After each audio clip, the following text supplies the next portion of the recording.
आपकी अदालते star cricketer Mohammad Shamir বিরুদ্ধে অভিযোগ হলো যে ইনি সবাইকে ভয় দেখিয়ে বেড়ান। শামি, সব ক্রিকেটাররা বলে যে শামি নিজের বলের একটা ইমেজ তৈরি করেছে, মেরে দেব, ভেঙে দেব, বল মুখে লাগবে, পায়ে লাগবে, কোথায় লাগবে, সবাই ভয় পায় শামির বোলিংকে। স্যার, আমি আমার কাজ করি, আমি আমি আমি কাকে ভয় দেখাতে যাব? আমি মানে এমন অভিযোগ কে করে বাবা? আমি আমি মানছি আপনি যদি ১৪০-এর বেশি স্পিডে বল করেন আর বল মুভমেন্ট করে তো প্রত্যেকেরই ডিফিকাল্টি হবে তাতে। এখন যদি মারার কথা ওঠে তো টার্গেট তো করাও হয়। ও একটি প্লেয়ার আছে আমার টার্গেট লিস্টে যে সবসময় থাকে, ও আমার সাথে মোটামুটি ২০ বছর ধরে, মানে ঋদ্ধিমান সাহা। ওকে যদি সামনে পাই তো আমি আগে বাউন্সার মারবই। তো এটা ও জানে, আমিও জানি।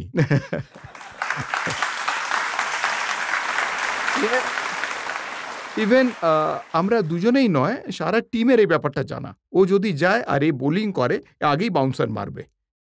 কারণ আমি জানি যে খুব বেশি ফ্লেক্সিবল ও। মানে মানে সে একটা হয় না যে প্লেয়ার শট মারে তো ভালো লাগে, হ্যাঁ শট মেরেছে, বা বিট হলেও এমন ভয় বিট হয়ে যায় আর কি, সেটাও ভালো লাগে। আমাকে লিফট করে গোটা ব্যাপারটা, সেটা একটা আলাদাই টাইপের একটা ফ্লেক্সিবিলিটি আছে ওর। ও এমন বেন্ড হয়ে যায়, যেমন আমি সামনে বেন্ড হয়ে যায়, ও পেছনে বেন্ড হয়ে যায় ওরকম। তো আমার ওকে বাউন্সার মারতে এই জন্য ভালো লাগে, আর ওর এতে কোনো আপত্তি থাকে না। তো নেটে যদি এমন ব্যাটসম্যান পাওয়া যায় না তো কি বলবো, ও আমার সবচেয়ে ভালো বন্ধু, বেস্ট বাডি শুরু থেকেই। এখন তো রোহিত শর্মা অভিযোগ করেন উনি তো পৃথিবীর সব থেকে বিপজ্জনক ব্যাটসম্যানদের একজন। আচ্ছা, আপনি আমাকে একটা কথা বলুন, যদি নেটে আপনি আমাকে বলেন তুমি আমাকে বাউন্সার মেরো না, তাহলে বাউন্সারের প্র্যাকটিস করব কখন? যদি আমার সামনে ব্যাটসম্যান থাকে তবেই তো প্র্যাকটিস করতে পারবো। তো আমার কাজ একটা দুটো বাউন্সার করতেই পারি, তো আমি সেটাই করি। দেখুন, রোহিতের কথাটা আমি আপনাকে পড়ে শোনাচ্ছি। হ্যাঁ। রোহিত বলে যে ওকে নেটে এতবার বলেছি যে ভাই বাউন্সার দিস না, কিন্তু ওর এত পছন্দ, ও বলে নিচে থেকে খেলো, ওপরে মেরো না। দেখুন, সবাই বাউন্সার মারে, একটা দুটো বাউন্সার তো প্রত্যেকেই মারে, কিন্তু আমার একটু বেশি বদনাম করা হচ্ছে, তাই এটা। আর তারপর উনি স্মৃতি মান্দানার এক্সাম্পল দেন যে ওকে বল করেছিলেন আর থাইয়ে এমন বল লাগে যে 10 দিন অবধি বিছানা থেকে উঠতেই পারেননি।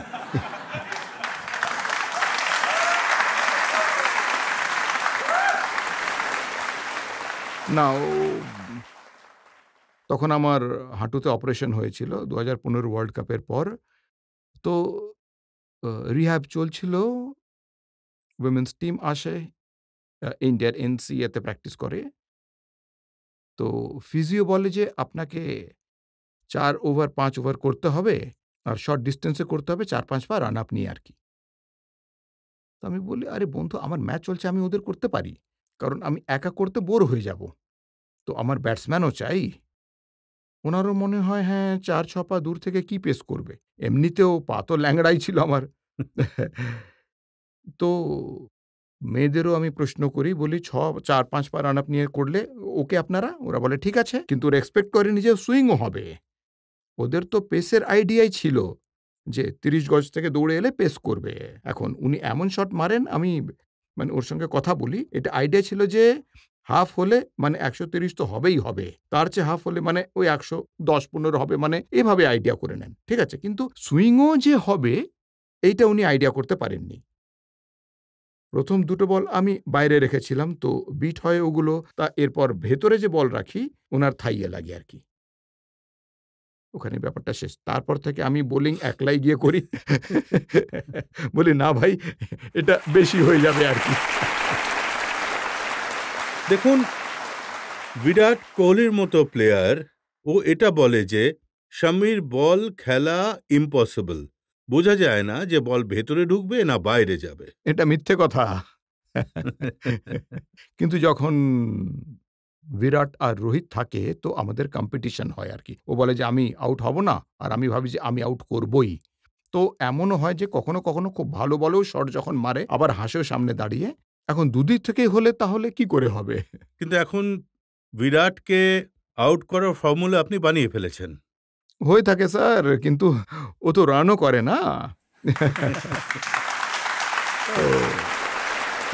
ওই দুদিক দিয়েই চলে যে আপনি মানে বোলার হলে আউট করার কথা ভাববেন, আর যখন ব্যাটসম্যান হিসেবে দেখবেন তো সবসময় রান করার কথা ভাববেন। দুটো ডিপার্টমেন্টেই এভাবে এরকম অ্যাগ্রেসিভ হয়েই চলতে থাকে। দুজনেই আর কি একে অন্যের আগেনস্টে ও বেশি মারলে আমি আউট করার কথা ভাববো। ঠিক আছে, ভালো ব্যাটল চলে। কিন্তু আপনারা দুজন যখন এক টিমে খেলেন, আপনি উইকেট নেন আর ও সেলিব্রেট করে। এমন পিকচারও আছে যে একদিন আমি প্রশ্নও করি যে এটা তো খুব অদ্ভুত একটা পিকচার, মানে উইকেট আমি জানি যে আমি আউট করেছি ওকে, আর পিকচারের ভেতরে বিরাট কোহলির ফটো স্টাম্পের উপরে জাম্প করছে, ওটাও সেলিব্রেট করছে। ঠিক আছে, আমি ওই ছবিটা ওকে পাঠাই, বলি ভাই এটা কি? বলে যে কি হয়েছে, এভাবে বলে কি হয়েছে, তো আমি তো মজা করছি, ভাগো তুমি। আমি বললাম না বন্ধু, এমন হয় না, যদি তুমি ফার্স্ট বোলার হতে তো কি করতে? তোমার এনার্জি তো সেলিব্রেশনে শেষ হয়ে যেত সব, বোলিং কখন করতে? তো বলে যে সেই জন্যই তো হইনি। তো আলাদাই একটা একটা মজা হয় আর কি। আমাদের যে ইউনিট আছে না, যারা ১০-১২ বছর যে একসাথে ক্রিকেট খেলছি আলাদা আলাদাভাবে, একটা আলাদা ভালোবাসা, একটা আলাদা রকমের আলাদাই বন্ধুত্ব। কিন্তু রোহিত বেশি ডেঞ্জারাস ব্যাটসম্যান বোলারদের জন্য। ডিফারেন্ট ক্যালিবার দুজনের আর কি। কারণ যদি অ্যাজ আ ওপেনার দেখতে হয় তো রোহিতের চেয়ে ডেঞ্জারাস বোধহয় আমার মনে হয় না আর কেউ।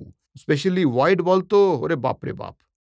আর যদি ৩ নম্বর আপনি দেখেন তো বিরাট কোহলি নামটা একদম একেবারে সঙ্গে, সঙ্গে মুখে চলে আসে। দুজনেই এক আলাদা লেভেলের ব্যাটসম্যান। খুবই রেয়ার এমন দেখা যায়। আপনি যখন ওদের খেলতে দেখবেন তো আপনারও মনে হবে যে হ্যাঁ, কিছু ইমপ্যাক্ট হচ্ছে বল লাগলে ব্যাটে। তো ওই ফিল যেটা থাকে, ওই যে কনফিডেন্স ওদের খেলাতে, যে প্রিপারেশন থাকে, সেটা এক আলাদা লেভেলের। কিন্তু রোহিত বেশি সেলিব্রেট করে না। এখন সবার আলাদা, আলাদা স্টাইল থাকে। আপনি শান্ত থেকে কাজ করতে চান, আমি যদি একটাও পেয়ে যাই তাও এমন সেলিব্রেট করি যে যদি ৫ টা পেয়ে যাই তাহলে আমার একই সেলিব্রেশন থাকে। তো তেমনি রোহিত তো মানে ১০০ করলে ব্যাট উঠিয়ে দেয়, ব্যাস ওইটুকুই করে। কিন্তু বলটা ছাতু হয়ে যায় সেই ফাঁকে আর কি।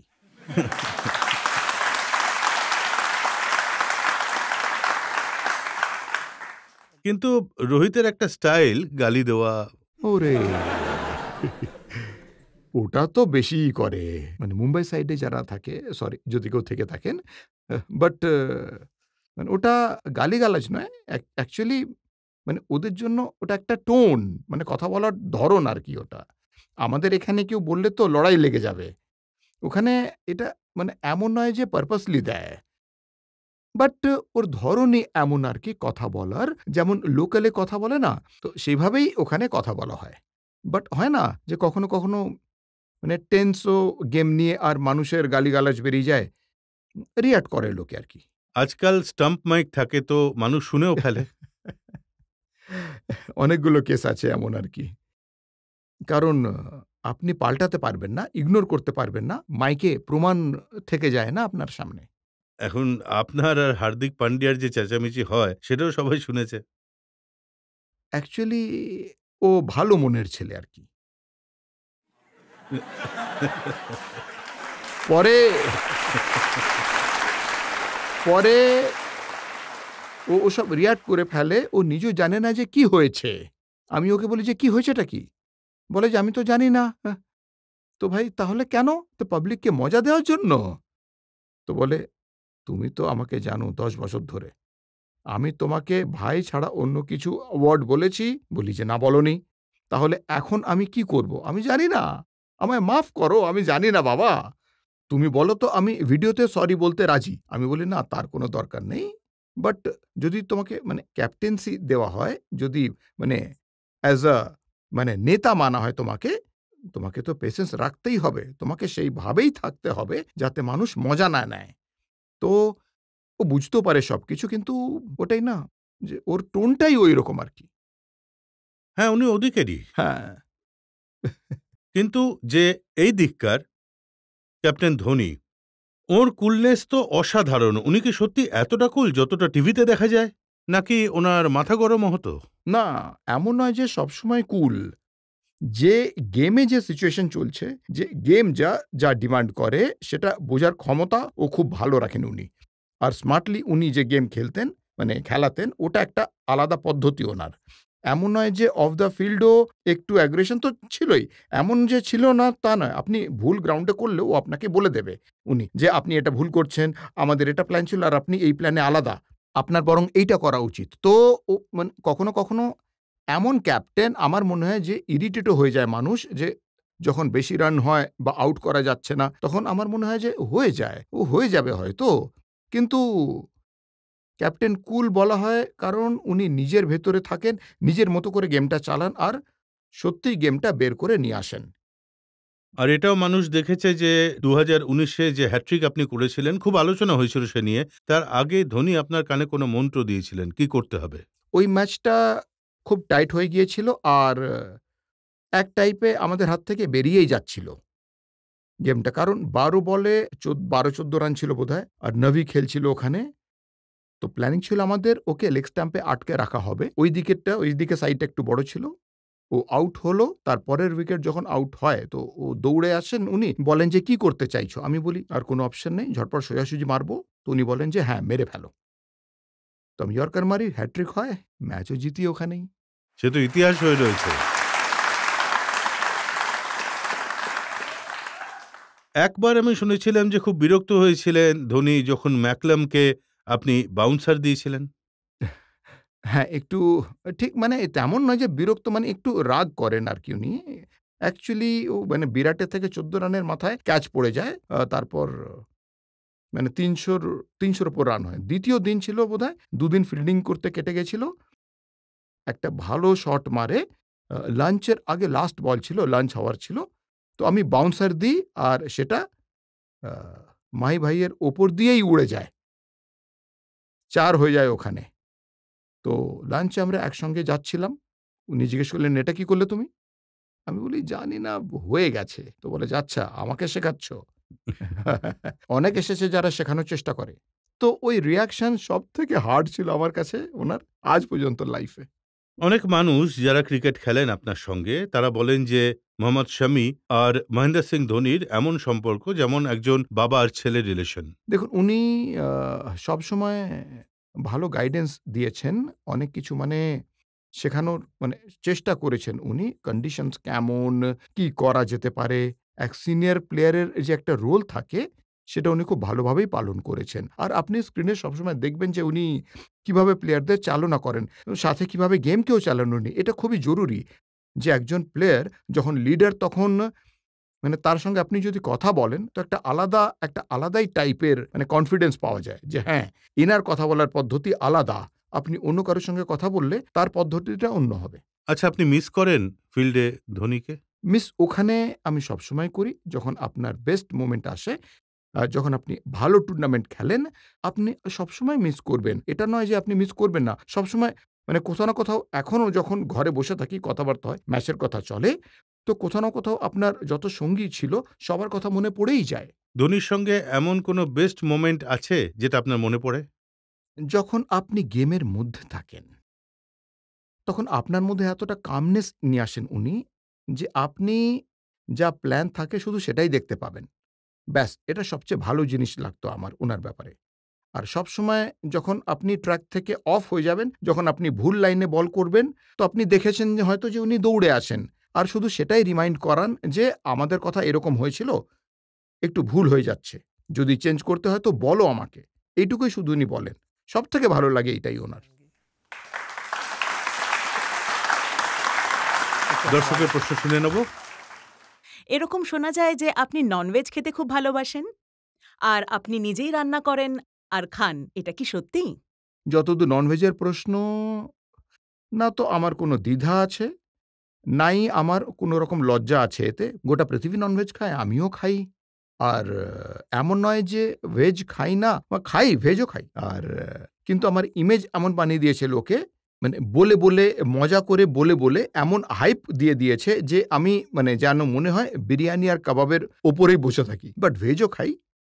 আর এমন নয় যে কি দেখুন, রোহিত শর্মা বলেন যে আমাকে শাম্মী বলেছে যদি স্পিড বাড়াতে হয়, যদি স্ট্রং হতে হয় তাহলে রেড মিট খাও। দেখুন আমি মুসলিম ফ্যামিলিতে জন্ম নিয়েছি। তো ননভেজ তো নিশ্চিতভাবে আপনি পাবেনই পাবেন। এটা তো খুবই কমন ব্যাপার এটা। তো আমি কাউকে ফোর্স করছি না। যদি আপনার খেতে হয় তো খান, না খেলে আপনি যদি ভেজ ঠিক আছে আপনার জন্য, তাহলে ঠিক আছে। ভেজ খেতে যদি ইচ্ছা হয় তো ভেজ খান, আর ননভেজ খেতে হলে ননভেজ খান। হ্যাঁ, একটা জিনিসের গ্যারান্টি আছে, যদি আপনার ননভেজ পছন্দ হয় তো আমি প্রোভাইড খুব ভালো করতে পারি।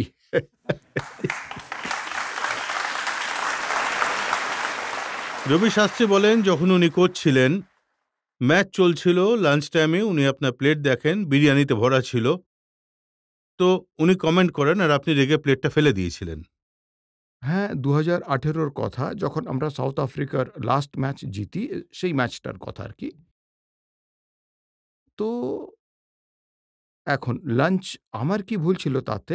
আমার এটা জানার ছিল ওনার কাছে যে, ভাই আপনি বিরিয়ানি আনিয়েছেন, আপনার ম্যানেজার বিরিয়ানি লাঞ্চে প্রোভাইড করেছে, তো আমি কি খাবো? খাবো তো বিরিয়ানি না? যখন খাবারের বিরিয়ানি আছে তো বিরিয়ানি খাবো। তো একে তো ফিল্ডিং ছিল, প্রথম দিন আমাদের ফিল্ডিং ছিল, পরের দিন লাস্ট দিন ছিল, তো ফিল্ডিং করতে হবে। তো এক সেশন আমরা ফিল্ডিং করে এসেছি, গরম ছিল পুরোপুরি। আমি ভাবি তাড়াতাড়ি খেয়ে নিই, আর তারপর একটু আইস বাথ নেব, তারপর গ্রাউন্ডে যাব। এখন আমি তাড়াতাড়ি খেতে ব্যস্ত, আর ঠিক সেই সময় রবি স্যার এন্টার করেন। তো ওনার মনে হয় যে আমি খুব ব্যস্ত হয়ে খাচ্ছি, এর ম্যাচের নিয়ে কোনো চিন্তাই নেই। তো ওখানে একটা সিন হয়ে গেছিল আর কি। উনি বলেন যে, এর তো শুধু বিরিয়ানি পছন্দ, অন্য কোনো দিকে এর মনোযোগ নেই। আমি বললাম যে, বাবারে, এই আবার কি হয়ে গেল? এর তো বিরিয়ানি ফেলিনি, আমি প্লেট টেবিলে ঠেলে সরিয়ে দিই, আর তারপরে উঠে দাঁড়িয়ে যাই, গিয়ে আইস বাথ নিই, তৈরি হয়ে গ্রাউন্ডে চলে যাই।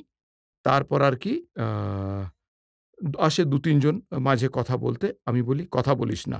এখন আমি ওই ফ্রেমে নেই যে আমি কারোর সাথে কথা বলব। আমি ম্যাচের পর কথা বলব। তো বলে, খাবার তো খেয়ে নে। তো আমি বলি, না আমি খাবো না, যা তোরা। তারপরে যাই, আমার মনে হয় যে ৬ কি ৭ ওভারে গেম শেষ করে ফিরে এসে আবার বিরিয়ানি খেতে শুরু করি। রবি শাস্ত্রী বলেন যে, ওর রাগটা এরকমই থাকতে দাও, রাগটা ও ফিল্ডে দেখাবে। হয়ে যায় কখনো, কখনো এই ফন্দি কাজে দেয় আর কি, যে আপনি যদি আপনার সঙ্গীদের, আপনার টিমমেটকে যদি আপনার পাম্প আপ করতে হয়, তো কিছু না কিছু পয়েন্টস থাকে আপনার কাছে যে হ্যাঁ, কিছু না কিছু নতুন বেরিয়ে আসে। ওই টাইমের এখন ফিগারটা হলো 12.3 ওভারে আপনি ৫ উইকেট নিয়েছিলেন। হ্যাঁ, ওই ম্যাচ আমরা একটাই সেশন, মানে পরের সেশনেই শেষ করে দিয়ে বেরিয়ে আসি, আর বিরিয়ানি খাই। আর এমন কিছু মানে অশ্বিন, মানে যে কিছু জিনিস হয় আর কি। অশ্বিনের কি মানে, ও তামিলে কথা বলে, আমি কিছু বুঝতে পারি না। আমি আনসার দিই, সেটা ঠিক হয়ে যায়। তো আমি সত্যি বুঝতে পারি না যে ও কি বলেছে। কিন্তু যেটা আমার রিপ্লাই বেরিয়ে যায় মুখ থেকে, ওটা ঠিক হয়ে যায় অলমোস্ট। ওখানেই হয়ে যায় আর কি আমার আনসার। তো ও মনে করে যে তাতে উইকেট পাওয়া যায়, এমনই বলবো ওর সঙ্গে। আচ্ছা, এটা কি সত্যি যে যদি স্বামীর মধ্যে আগুন লাগাতে হয় তো বিরিয়ানি, মটন, চিকেন খাওয়াও? স্যার, পছন্দ করি, খেতে পারি, আর এক্সট্রা পাওয়ার লাগলে এতে কি আপত্তি? স্যার, আমার আপনার কাছে এটা প্রশ্ন যে আপনার ক্রিকেট টিমে সবচেয়ে ফানি কাকে মনে হয়? চাহালকে বলতে পারি, কারণ ওর যেমন বডি, ও ঝামেলাও সেরকমই বাঁধায়। এখন ভাবো, যদি চাহাল আমার সামনে থাকে, এক্সাম্পল, আমি শান্ত বসে আছি, আর ও আমার কানের কাছে এসে বলে যে তোমায় কোণায় নিয়ে গিয়ে উত্তম মধ্যম দিচ্ছি, তো তোমার কেমন ফিল হবে? চেহেল আমাকে বলবে যে তোমাকে আমি উত্তম মধ্যম দেব, বা তোমাকে কামড়ে দিয়ে পালিয়ে যাব, তো এমন সব আচরণ ও করে, তো সব থেকে ফানি তো ওই। এমনি কথার কথা বলছি, যে জোরে যদি ওর হাতটা চেপে ধরি তো সেটা তো ভেঙে যাবে ওর। শিখর ধাওয়ানও খুব দুষ্টুমি করেন। ওটাই ওর নেচার। শিখর সবসময়, মানে ওই যে খাঁটি পাঞ্জাবিদের মুড হয় না, ও একদম সেটা রেখে দেয় সবসময়, সারাক্ষণ সেটা নিয়ে ঘোরে, গান গাইতে থাকে, নাচতে থাকে, ওর হাবভাব ওরকমই আর কি, একটু ডিফারেন্ট মানে টাইপের মুডে থাকে ও সবসময়।